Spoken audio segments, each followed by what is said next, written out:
¿Qué tal?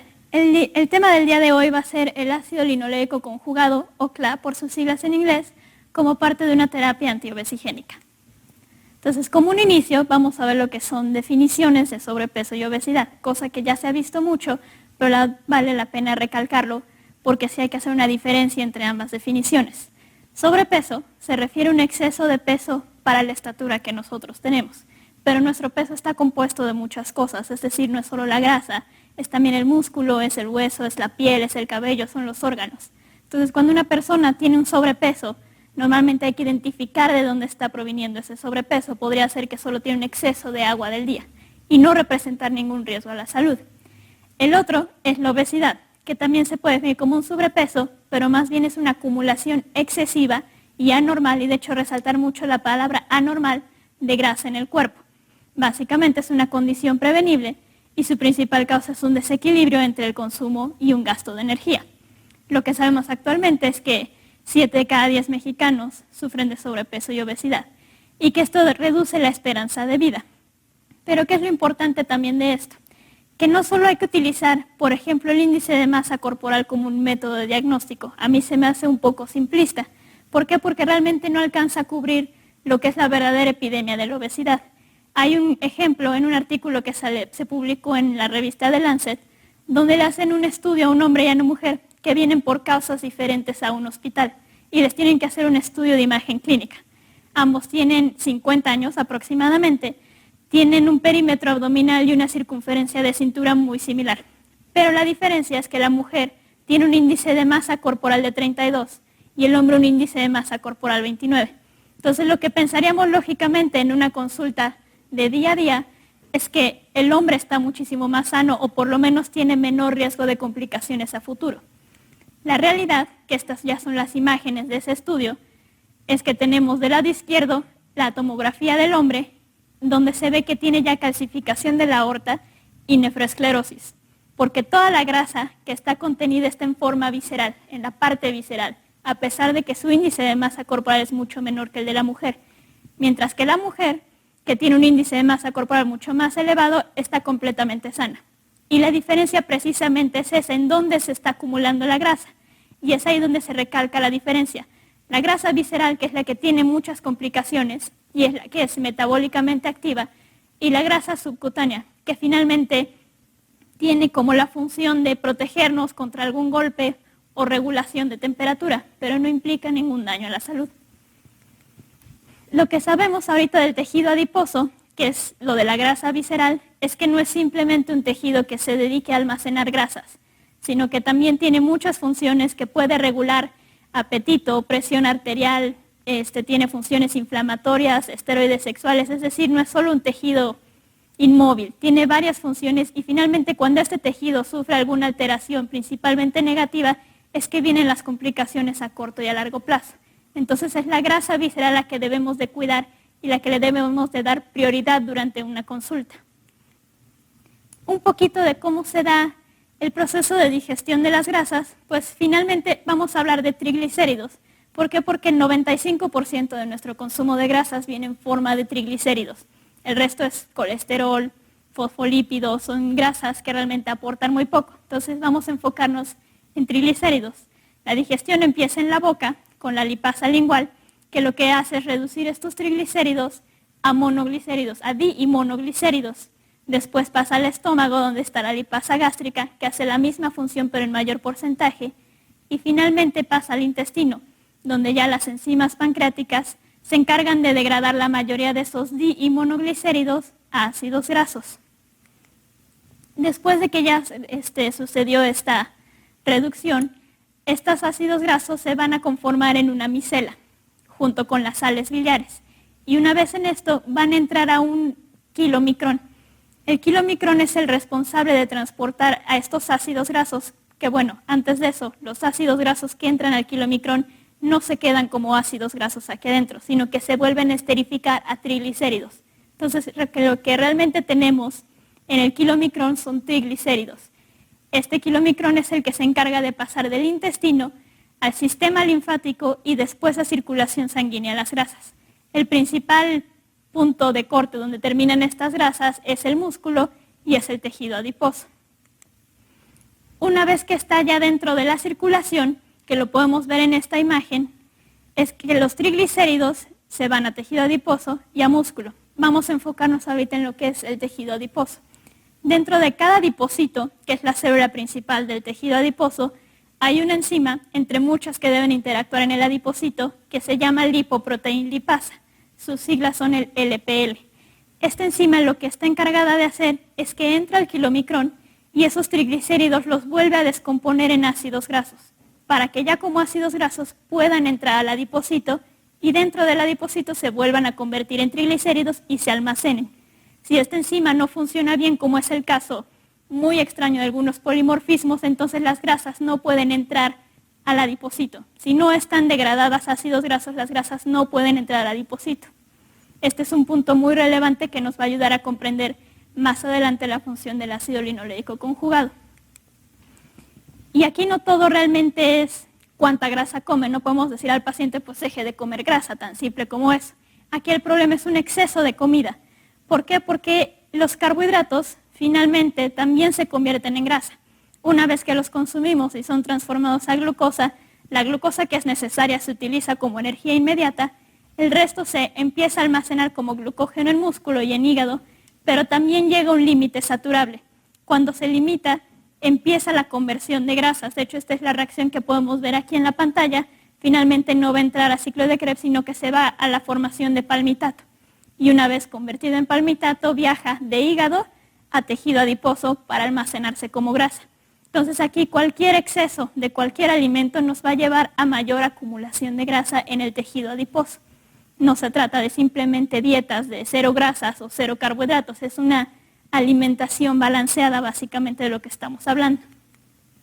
Entonces, ¿cuál sería el rol de los nutracéuticos en este plan? Realmente los nutracéuticos son una alternativa natural para los pacientes que puede ser que están en el comienzo de esta condición de sobrepeso y obesidad, o simplemente para más bien disminuir los efectos secundarios de los medicamentos. Por un lado, si queremos un ingrediente natural, pues está el caso del ácido fólico. Realmente que ya nadie puede negar los beneficios que tiene el ácido fólico siendo tan solo un nutriente en la prevención de los efectos del tubo neural. Y si queremos reducir también los efectos secundarios de medicamentos, por ejemplo, están los casos de estatinas y fitoesteroles, que sabemos que a largo plazo las estatinas tienen un efecto deleterio en el músculo.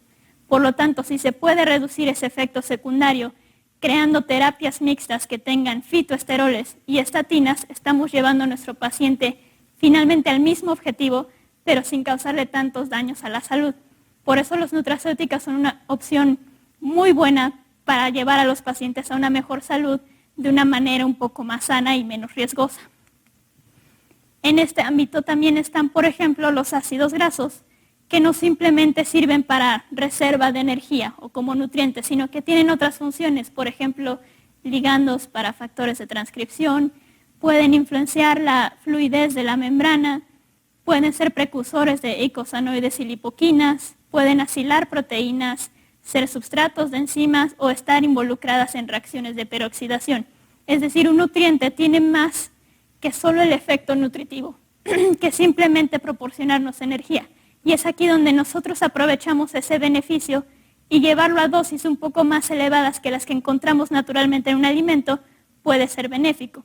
Finalmente, todo esto se puede obtener de una dieta balanceada, pero actualmente no hay muchas personas que tengan una dieta balanceada, entonces se hace esencial que existan suplementos o que existan alimentos funcionales que tengan un poco más de estos ingredientes que ya está totalmente demostrado con evidencia científica que tienen un efecto favorable a la salud.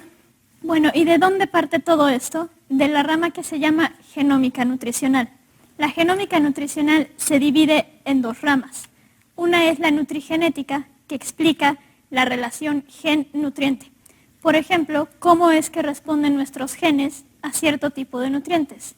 Esto quiere decir cómo responde mi genética a las grasas o mi metabolismo de grasas, cómo responde a la lactosa o cómo responde al gluten. Entonces esto está influenciado básicamente por polimorfismos en estos genes, que hacen algunas personas más predispuestas o menos predispuestas a ciertas enfermedades. Y del otro lado tenemos a la nutrigenómica, que explica la interacción nutriente-gen. es decir, cómo un nutriente puede favorecer la expresión de un gen o inhibir su misma expresión, que aquí el caso más fácil sigue siendo el del ácido fólico para la prevención de defectos del tubo neural. ¿Y cómo interactúan realmente estas dos ramas? Pues finalmente la nutrición, así como la respuesta a muchos medicamentos, está influenciada por nuestra genética. Es por eso que algunos individuos no responden tan bien a un fármaco o responden muy bien a un fármaco y no se puede generalizar esta situación. Lo mismo pasa con los nutrientes. Hay personas que no responden de la misma manera a un suplemento alimenticio. Por ejemplo, hay personas que no pueden activar al ácido fólico aunque lo estén tomando en suplementos y necesitan dosis extras. Entonces es muy importante tener eso en mente, que a veces no se puede obtener la misma respuesta en todos los individuos. Y cuando se trata de nutrición a veces es muy frustrante que un individuo pueda bajar incluso más de peso, o simplemente la diferencia entre sexos, que los hombres pueden bajar más rápido de peso que las mujeres. Y todo esto es una influencia genética. Entonces sí tener muy presente eso y sí expresárselo muy bien a los pacientes para que lo tengan en mente. De aquí surge el concepto de nutracéutica. La nutracéutica es la ciencia que estudia los alimentos y sus componentes que tienen la propiedad de proporcionar un beneficio más allá de la nutrición y que tienen la capacidad de prevenir o hasta tratar o ser como coadyuvantes en el tratamiento de enfermedades. Y finalmente el nutracéutico. El nutracéutico ya es este nutriente de origen natural, es el ingrediente que se extrajo del alimento y que va a tener propiedades biológicas activas demostradas científicamente, que son benéficas para la salud y con una capacidad preventiva y o terapéutica definida. Entonces, en obesidad, ¿cuáles son los nuevos targets que tenemos actualmente? Serían los receptores activados de proliferación de peroxisomas, o la familia PIPAR, que realmente está teniendo mucho auge actualmente. ¿Qué son estos? Son una familia de receptores nucleares. Están alfa, beta, gamma y delta. Estos actúan controlando genes específicos, es decir, pueden mejorar la expresión de genes o inhibir ciertos genes que están muy involucrados con el metabolismo lipídico principalmente. Están ampliamente distribuidos en varios tejidos y tienen diversas funciones. En los que nos vamos a enfocar en esta ocasión es el PPAR alfa y el PPAR gamma, que se encuentran distribuidos en hígado y en tejido adiposo respectivamente. Es decir, el PPAR alfa se encuentra distribuido en hígado y el PPAR gamma se encuentra distribuido en tejido adiposo. Las acciones de ambos receptores son contradictorias, pero al mismo tiempo son sinérgicas. El PPAR alfa está encargado del catabolismo lipídico y el PPAR gamma está involucrado en el anabolismo lipídico y la diferenciación del adipocito. En sus funciones podemos ver, por ejemplo, el del lado derecho, el PPAR alfa, que tiene interacción con el transporte de proteínas a la membrana, creación de proteínas, de lipoproteínas, HDL, la beta-oxidación, omega-oxidación, oxidación mitocondrial, todo con el favorecer la oxidación de ácidos grasos, y el PPAR gamma del otro lado, que está involucrando más bien en el almacén de grasa en el adipocito y la diferenciación y la creación de nuevos adipocitos. Entonces, viendo uno por uno, el PPAR gamma es indispensable para la diferenciación del adipocito, precisamente porque interactúa con varios genes y enzimas que lo van a propiciar. Hay estudios que sugieren que hay personas con polimorfismos en el PPAR gamma que están más predispuestos a ser personas obesas, porque pueden almacenar de manera más eficiente la grasa. Y por eficiente no me refiero a que también lo oxiden de manera eficiente, sino que acumulan con una mayor eficacia grasa, entonces están más propensos a diabetes, a hipertensión, a problemas cardiovasculares, precisamente por un polimorfismo en este receptor. Hay medicamentos que pueden inhibir este receptor y también nutrientes que inhiben a este receptor, y su inhibición lleva a disminución de la lipogénesis y la esteatosis hepática. Este receptor puede interactuar con genes que regulan el almacén de ácidos grasos, el transporte a través de la membrana de los ácidos grasos, la unión de ácidos grasos intracelulares, el transporte de la glucosa y enzimas que intervienen en el manejo o modificación de diferentes isómeros de ácidos grasos. Este receptor se activa precisamente al momento de comer. ¿Por qué? Porque permite la conversión, primero la entrada de ácidos grasos al adipocito y después su conversión a triglicéridos dentro del adipocito. Esto mismo también lleva a la inhibición de la leptina. Por tanto, estamos estimulando el apetito, es decir, bloqueamos la saciedad.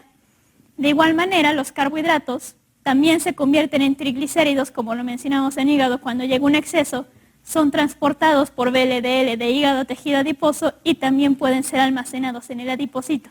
Estas son básicamente funciones activadas por el receptor PPAR-gamma. El PPAR-alfa, por el otro lado, va a promover el catabolismo de ácidos grasos en hígado por la expresión de genes involucrados en la oxidación mitocondrial de ácidos grasos. Evitan el almacén de ácidos grasos en hígado.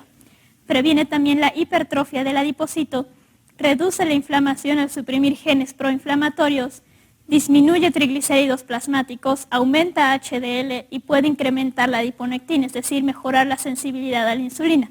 Parece un receptor realmente que hace maravillas, pero necesita del PPAR-gamma para estar funcionando adecuadamente, o sea, es una sinergia. ¿Cuándo se activa el PPAR-alfa? Principalmente durante el ayuno, cuando nosotros necesitamos echar mano de nuestras reservas de energía, que son básicamente las grasas, que es lo que hace que pueda extraer triglicéridos del tejido adiposo y llevarlos directamente a hígado para convertirlos en cuerpos cetónicos.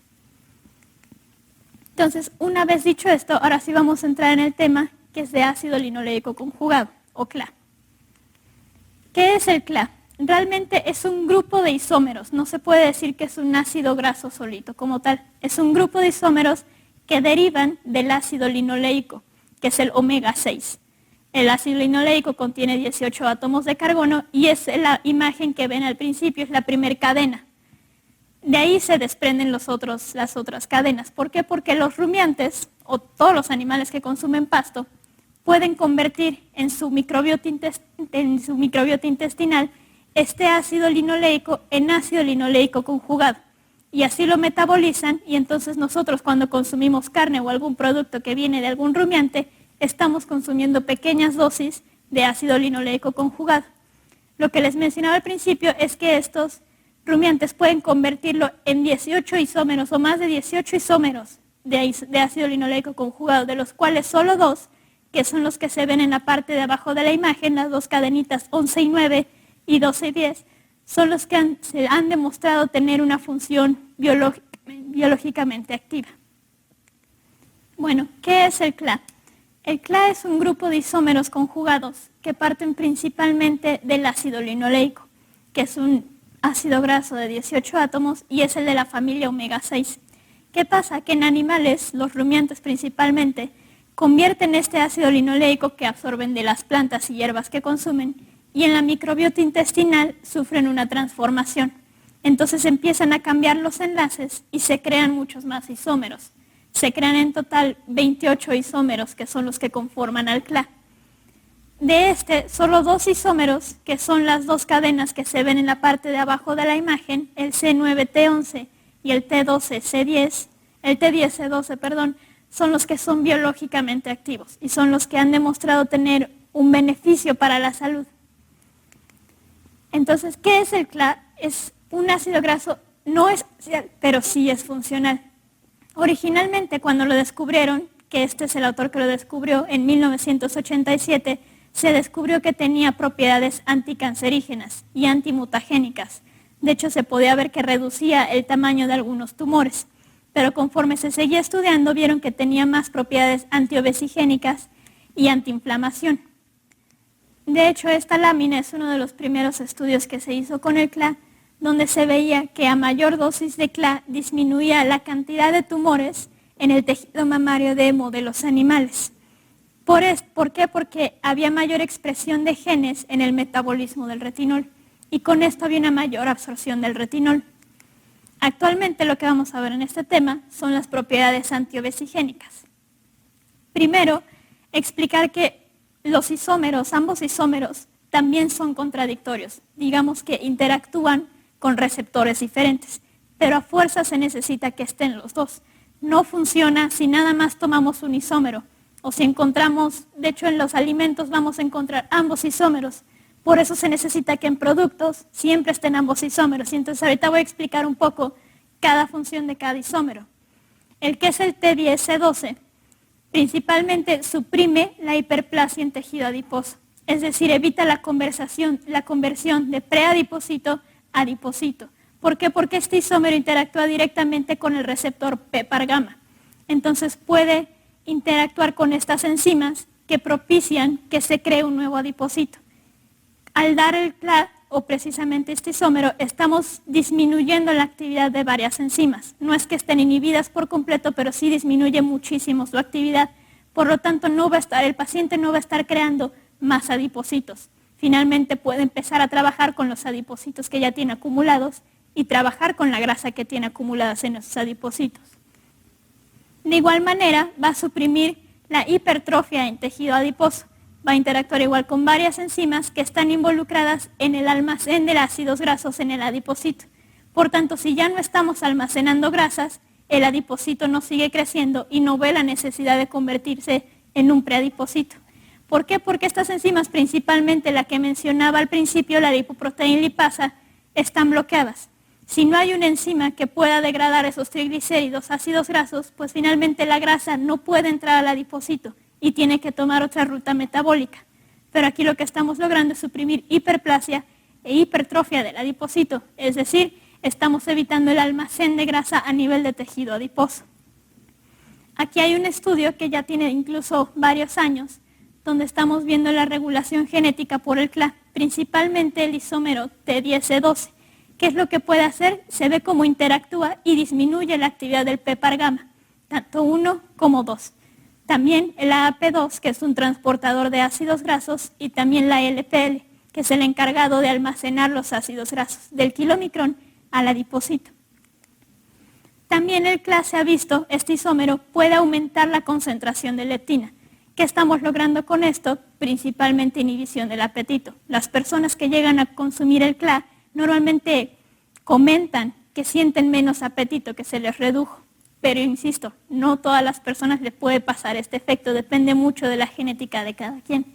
Pero en la mayoría sí se ve este efecto. También tenemos la leptina estimula la oxidación de ácidos grasos y la expresión del gen PPAR-alfa. Entonces también está promoviendo la oxidación de ácidos grasos.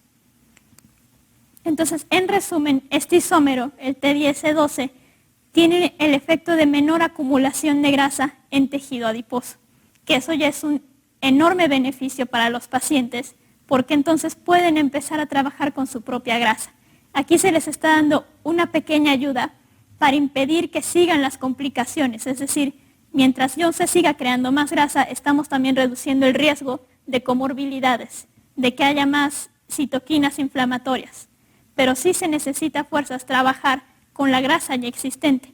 Y para esto se puede hacer uso de medicamentos y principalmente los pilares de cualquier terapia, la dieta y el ejercicio. Y ahora vamos a ver el isómero contrario, que es el C9T11. Este isómero lo que hace es que aumenta la lipólisis en hígado, es decir, estimula la oxidación de ácidos grasos en hígado. Como comentaba anteriormente, esta grasa que ya no pudo entrar al tejido adiposo tiene que seguir otra ruta metabólica, así que inmediatamente pasa al hígado, donde muchos pensarían que esta grasa se va a acumular y por tanto nos daría hígado graso, pero no, porque entonces está este isómero que interactúa con el PPAR-alfa. ¿Y qué pasa con esto? Que se estimula la oxidación de ácidos grasos y no permite que se acumule grasa en el hígado. Por tanto, estamos impidiendo por ambos bandos. Uno, no se está acumulando en tejido adiposo y dos, se está transformando en energía en el hígado. Entonces, realmente no se está acumulando en ninguna parte del cuerpo la grasa. ¿Por qué? Porque este isómero interactúa con enzimas que van a volver más eficiente este proceso en hígado. Interactúa con estas otras enzimas, acetilcoenzima oxidasa, que inicia la beta-oxidación, y proteína transportadora de ácidos grasos, que va a evitar la síntesis de nuevos ácidos grasos en hígado. Este es un estudio también donde se demuestra que el CLA puede aumentar la expresión de la carnitina, palmitoyltransferasa, tanto en músculo como en tejido adiposo, que es una de las enzimas que está involucrada precisamente en iniciar la oxidación de ácidos grasos.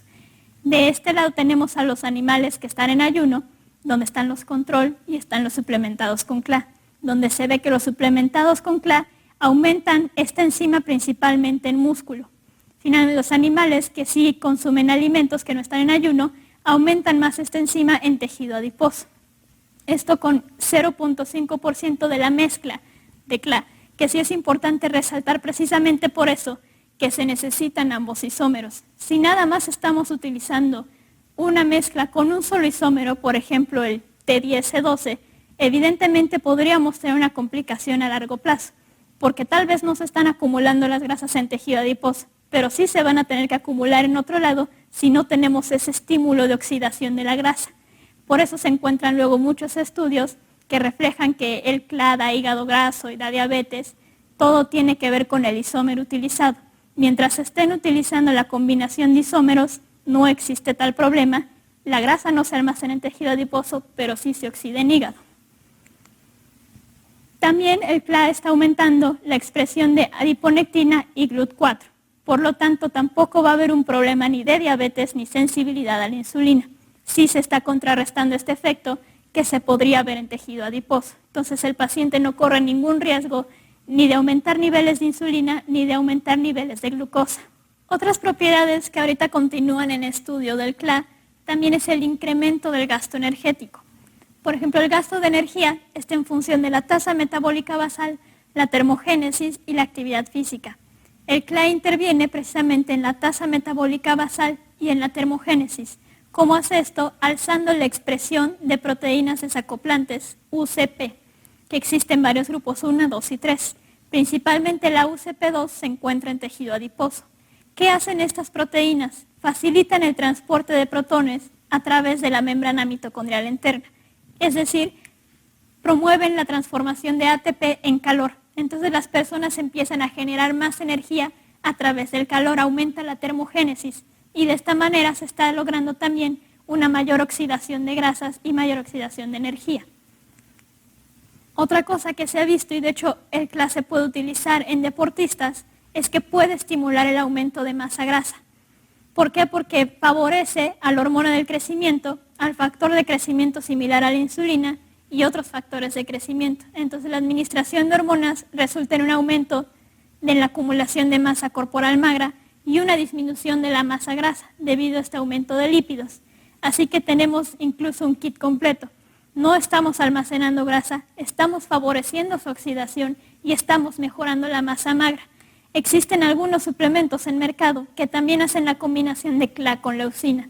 Por tanto, al tener esta combinación, lo que estamos mejorando es reducción de masa grasa y mejorar la masa magra. O sea, estamos mejorando la composición corporal del paciente. La leucina ya se ha visto que puede estimular la creación de proteínas y por tanto el crecimiento del músculo. Todo esto deberá de acompañado de alimentación balanceada y ejercicio. Finalmente, el CLA por sí solo no puede hacer milagros como ningún medicamento lo va a hacer tampoco. Y es precisamente lo que toco en esta diapositiva. El CLA siempre debe ir acompañado de alimentación balanceada y ejercicio. ¿Cuál es el mecanismo del CLA? La disminución en la capacidad de almacenar lípidos en tejido adiposo y la inhibición de la hiperplasia y hipertrofia en tejido adiposo también, y mayor eficiencia para la oxidación de ácidos grasos en hígado. Posiblemente músculo para contrarrestar el aumento en la concentración de ácidos grasos. Si la persona no está siguiendo un plan de alimentación y de ejercicio, los efectos son mínimos, casi imperceptibles. Aunque sí existen, finalmente la persona se va a quedar como que muy decepcionada de que no está viendo resultados impactantes. Lo que estamos tratando de motivar con estos nutrientes es un cambio en el estilo de vida. Una vez que la persona empieza con alimentación balanceada y ejercicio, puede hacer uso de su propia grasa. Y en conjunto con el CLA, que va a impedir que se siga acumulando más, los pacientes empiezan a mejorar su vida. Tienen un estilo de vida más saludable y finalmente mucho mejor salud. Pero sí siempre debe ir acompañado de alimentación y ejercicio para ver resultados realmente verídicos. Y esto mantenerlo de por vida. Entonces, ¿dónde se puede encontrar realmente? Como decíamos al principio, parte del ácido linoleico. Y los rumiantes lo convierten en ácido linoleico conjugado. Por ende, lo podemos encontrar en productos animales. Por ejemplo, en lo que es la carne de vaca o la leche, se puede encontrar un 90% del isómero C9T11 y 10% del T10C12, junto con otros isómeros en menor proporción. La proporción de CLA oscila entre el 0.34% y el 1.07% de la cantidad total de grasa en estos productos lácteos y de 0.12 a 0.68 en la cantidad total de grasa en productos crudos o carne procesada. Este contenido de CLA va a depender mucho de la raza del animal, del cuidado del animal, sobre todo del estado nutricional y de la alimentación del animal, pero finalmente esta cantidad sigue siendo mínima para obtener el efecto deseado. De hecho, la ingesta actual de productos de CLA por productos de carne es aproximadamente en mujeres de 152 miligramos y en hombres de 212 miligramos, considerando que estas personas comen carne. Si existen ya estas personas que solo quieren comer vegetales y cereales, pues no tienen ninguna dosis de CLA. Pero ¿cuál es el problema con esto? Que para los efectos que mencioné previamente en la presentación, se ha visto que se necesitan a partir de 3 gramos de CLA. Por lo tanto, tendríamos que consumir demasiada carne, lo cual sería pésimo para los riñones, y no tendríamos ni siquiera la cantidad de CLA que estamos esperando. Para esto, existen las preparaciones comerciales. ¿De dónde parten? Del ácido linoleico, es decir, de semillas que contengan un elevado concentrado. De las que más tienen es el aceite de cártamo, la semilla de cártamo.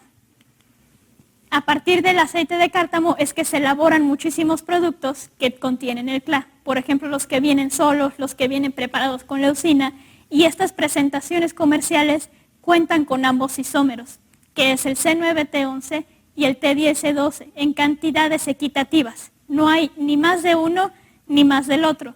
Además, tiene una composición también menor de 4 a 10% de los isómeros restantes, que estos isómeros le van a permitir tener estabilidad a estos dos isómeros biológicamente activos. Una de las marcas, de hecho más estudiadas en Europa, se llama Tonalin, que es la que extrae el ácido linoleico del aceite de cártamo. Está aprobada, tiene varios estudios y está en varios suplementos. Es de las más confiables y las que mejores resultados ha obtenido en los estudios clínicos. Esta, por ejemplo, es la composición del CLA de Tonalin, que finalmente se puede ver toda la composición de ácidos grasos y también la composición equitativa de 37 y 37 de los dos isómeros biológicamente activos. Entonces, una de las cosas que más nos preocupa como médicos o como profesionales de la salud al recetar esto a nuestros pacientes es la seguridad del mismo ingrediente, que realmente no estaríamos hablando de algo que no estuviera científicamente comprobado que sea seguro. En Europa está la EFSA, que es la Autoridad Regulatoria de Alimentos. La EFSA, que es un grupo de científicos que analizan todos los estudios clínicos que hay actualmente de CLA o de algún otro ingrediente, emitió un comunicado en 2010.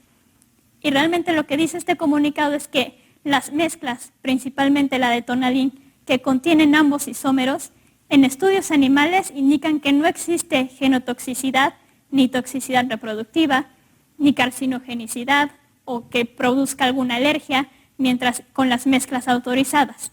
Y en los estudios humanos tampoco indica que tiene efectos adversos ni sobre la sensibilidad a la insulina, ni sobre la glucosa, ni en la función hepática o lípidos sanguíneos por un mínimo de consumo de 6 meses. Por si no fuera suficiente, la FDA también tiene aprobado el ingrediente, lo considera ingrediente GRAS. ¿Por qué? Porque también evaluó toda la evidencia científica disponible y llegó al resultado de que el CLA no produce ni hepatotoxicidad ni altera la química sanguínea, y esto con dosis de hasta 7.2 gramos al día, que es la dosis más alta aprobada. Tampoco afecta la sensibilidad a la insulina, y finalmente también se ha visto que esto de sensibilidad a la insulina, el hígado graso, además de ser dependiente de isómeros, es dependiente del modelo en el que se esté estudiando, es decir, dependiente de la raza. Si se estudia en ratones, que es lo que más se ha visto en internet, en páginas, digamos, públicas, es que se ha alimentado a ratitas con un solo isómero. Y las ratitas pues sí desarrollan diabetes, desarrollan hígado graso, tienen problemas de lípidos, pero además de ser dependiente de la dependiente del isómero, es algo que solo se ha visto en modelos animales. Una vez que se reproduce en modelos humanos, no se han visto tales efectos. Por lo tanto, es un ingrediente completamente seguro para el consumo humano. De cualquier manera, antes de que un paciente empiece a tomar esto, siempre debe de consultarlo con su médico, ya que si está en otros tratamientos, aunque no interactúa con ningún otro medicamento, pues puede llegar a crear alguna reacción adversa que finalmente puede o no estar involucrada con el CLA, pero sí tendría que llevarse revisión. Entonces, lo que vamos finalmente son los estudios clínicos en humanos. Primero, este es un estudio clínico que se hizo en 2001, en sujetos, en hombres y mujeres completamente sanos, de 23 a 63 años. Si la metodología era ver los cambios antropométricos y metabólicos, no se hizo ninguna modificación a su dieta. Los isómeros que se utilizaron fue la mezcla de ambos isómeros. La duración fue por 12 semanas y se utilizó una dosis de 4.2 gramos versus placebo, que era el aceite de oliva. ¿Qué se observa como resultados? Que hay una reducción de 3.8% de grasa en el grupo de CLA, que es una reducción significativa. No hubo cambios ni en peso ni en índice de masa corporal, que es algo muy importante resaltar. No esperen que los pacientes empiecen a bajar de peso, que es algo que los pacientes obviamente quieren mucho y quieren a corto plazo, que no es una manera sana de lograrlo. Tiene que ser a largo plazo y con varios cambios. Finalmente, el CLA es solo un coadyuvante en la reducción de grasa corporal, ni de peso ni de índice de masa corporal. Si al mismo tiempo se está favoreciendo la masa magra, puede que no haya ni siquiera un cambio significativo en el peso, pero sí en la composición corporal. En este mismo estudio con sujetos sanos, no hubo ninguna alteración en enzimas hepáticas. El siguiente estudio, que fue en el 2000, fue con sujetos, con voluntarios con sobrepeso y obesidad, que se clasificó con un índice de masa corporal de 25 a 35. Misma duración, 12 semanas, y fueron dosis variables desde 1.7 hasta 9 gramos de CLA o el placebo, que era aceite de olivo. Los mismos isómeros, mezcla 50-50. ¿Qué observaron en este? Una reducción significativa de masa grasa con dosis de 3.4 gramos versus el placebo.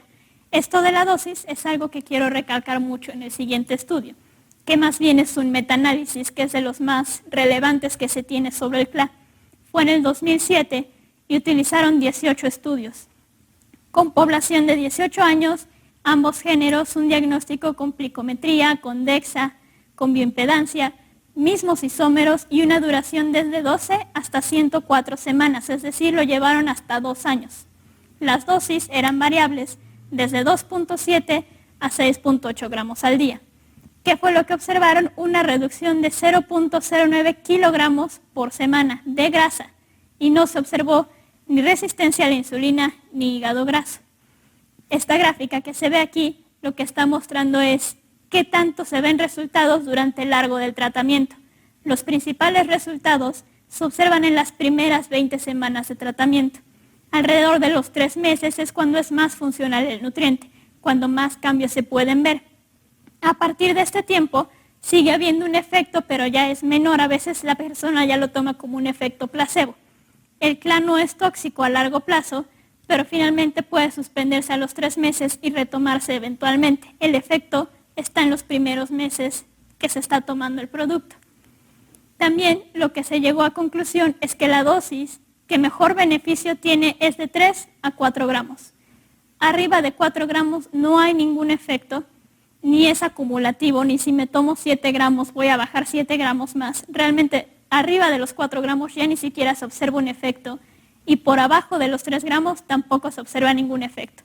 Entonces lo ideal es que a partir de los 3 gramos se empiece a tomar el suplemento. Por eso es que a veces de la alimentación no se obtiene lo suficiente y hay algunos productos que tienen dosis excesivas, que es como tirar el dinero a la basura. Entonces siempre busquen productos que tengan una dosis de 3 a 4 gramos de CLA. Otro estudio que realmente es muy, digamos, entretenido, es que también el CLA puede prevenir el aumento en vacaciones, cosa que a todos nos pasa.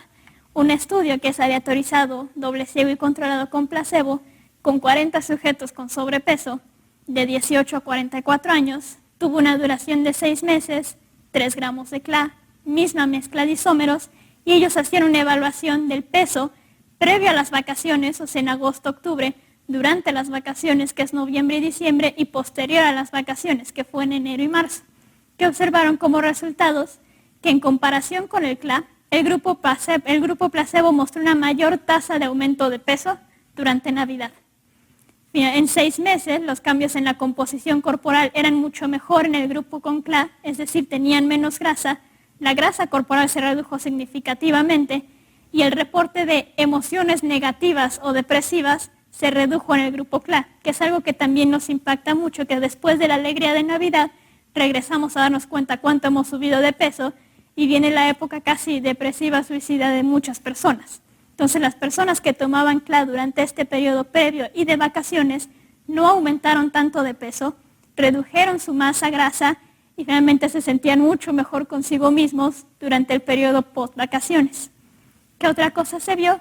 Que el CLA no afectó ni la resistencia a la insulina, ni los lípidos sanguíneos, ni los marcadores de función hepática o marcadores de inflamación.